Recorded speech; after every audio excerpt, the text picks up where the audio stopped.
কাঁচা আম কোথা থেকে পেরে নিয়ে আসছি? ইয়ারিকার দাদু বাসা থেকে। ইয়ারিকা ছিল নিচে, আমি গাছে উঠছিলাম, সেখান থেকে এটা পেরে নিয়ে আসছি। এটা এখন আমরা ভর্তা করে খাবো। এবার বাড়ির গাছে উঠে আম পেড়েছিলাম, আর আমগুলো 12 মাসি গাছের আম, যে কারণে একটু একটু পেকে গিয়েছিল। আর আমার নিজের গাছের লেবু পাতা, আমি সাথে একটু শুকনা মরিচ নিচ্ছি, মানে শুকনা মরিচের গুঁড়া যেটা, আর দিব হচ্ছে একটু লবণ, আর দিব কাসুন্দি। এখন মেখে নেব।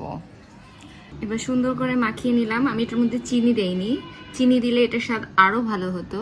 আমি যেহেতু চিনি খাই না, সে কারণে আমি চিনি দেই নাই। তো এখন আমি একটু টেস্ট করে বলতেছি কেমন লাগে।